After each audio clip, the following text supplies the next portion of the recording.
ചെയ്യാൻ മടിക്കാത്ത political Poisson എന്ന് ഞാൻ പറയുമ്പോൾ ആ പൊളിറ്റിക്കൽ പോയിസൺ ഞങ്ങൾക്ക് നേരെ മാത്രമല്ല വിഷം ചുറ്റിയിട്ടുള്ളത് ആർക്കെല്ലാം എതിരെ. പൊളിറ്റിക്കൽ പോയിസൺ എന്നത് ഞാൻ എന്റെ മാത്രം വാക്കെടുത്ത് പറയുന്നില്ല.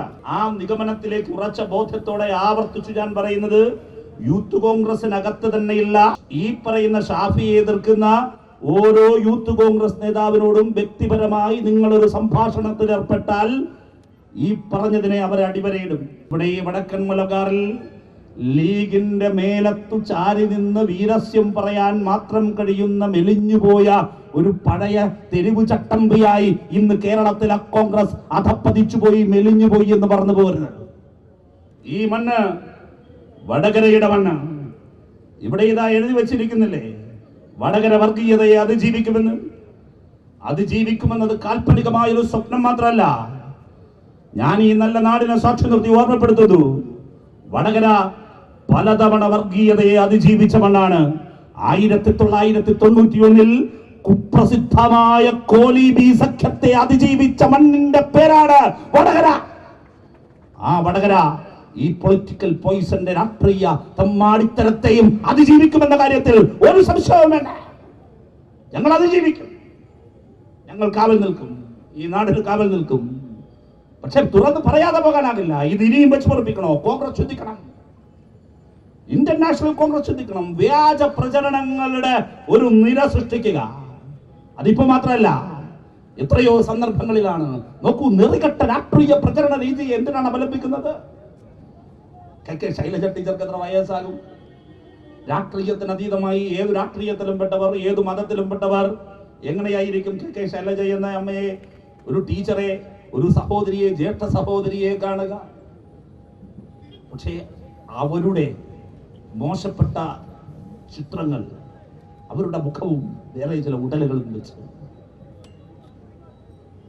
എന്തിനത് ചെയ്തു? ഇതിവിടത്തെ മാത്രം കാര്യമാണോ?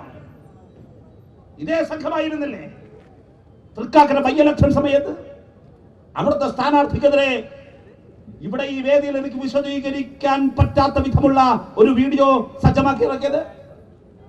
ഇതേ സംഘമായിരുന്നില്ലേ? ആർക്കെതിരെയും എന്തും ചെയ്യും.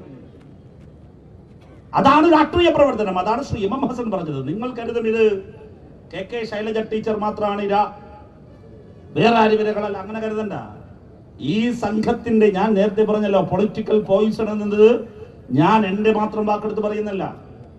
ആ നിഗമനത്തിലേക്ക് ഉറച്ച ബോധ്യത്തോടെ ആവർത്തിച്ചു ഞാൻ പറയുന്നത് യൂത്ത് കോൺഗ്രസിനകത്ത് തന്നെയുള്ള ഈ പറയുന്ന ഷാഫിയെ എതിർക്കുന്ന ഓരോ യൂത്ത് കോൺഗ്രസ് നേതാവിനോടും വ്യക്തിപരമായി നിങ്ങളൊരു സംഭാഷണത്തിൽ ഏർപ്പെട്ടാൽ ഈ പറഞ്ഞതിനെ അവരെ അടിവരയിടും. ആരൊക്കെയാണ് അതിന്റെ ഇരകളായി മാറിയത്? എന്തും ചെയ്യാൻ മടിക്കാത്ത പൊളിറ്റിക്കൽ പോയിസൺ എന്ന് ഞാൻ പറയുമ്പോൾ ആ പൊളിറ്റിക്കൽ പോയിസൺ ഞങ്ങൾ മാത്രമല്ല, ഞങ്ങൾക്ക് നേരെ മാത്രമല്ല വിഷം ചുറ്റിയിട്ടുള്ളത് ആർക്കെല്ലാം എതിരെ. ഈ നാടിന്റെ സമാധാനം തകർക്കാൻ മാത്രമല്ല,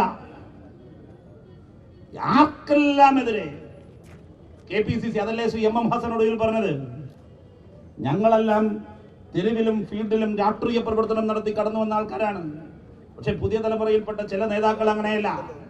സാമൂഹ്യ മാധ്യമ പരിസരങ്ങളെ മാത്രം ഉപയോഗപ്പെടുത്തി കടന്നു വന്നവരാണ്. എന്റെ പ്രിയപ്പെട്ടവരെ, ഞാൻ ഒരു കാര്യം വിനയപൂർവ്വം ഈ പൊളിറ്റിക്കൽ വിഷങ്ങളെ ഞാൻ ഓർമ്മപ്പെടുത്തുകയാണ്. അത് ഈ കേരളത്തിൽ നിങ്ങളതെല്ലാം ശ്രമിച്ചിട്ടും ഈ സംഘടന, ഇവരുടെ സംഘടന യൂത്ത് കോൺഗ്രസ്, അദ്ദേഹം യൂത്ത് കോൺഗ്രസിന്റെ സംസ്ഥാന പ്രസിഡന്റ് ആയിരുന്നല്ലോ. വളർന്നോ തൊലഞ്ഞോ? ഇലക്ട്രിക് പോസ്റ്റിന് വെള്ളം കോരിയാ വളരില്ല എന്ന് പറയാറുണ്ട്. അതുപോലെ ആയിരുന്നില്ല യൂത്ത് കോൺഗ്രസ്. എന്തായി? ഷാഫി പറമ്പലിനെയും ഇവിടെ വന്ന് തമ്പടിച്ച് പ്രവർത്തിച്ച വേറൊരു വ്യാജ പ്രസിഡന്റ് ഉണ്ടല്ലോ, ആ രണ്ടുപേരെയും ഒരു കാര്യം DYFI ഓർമ്മപ്പെടുത്തുന്നു.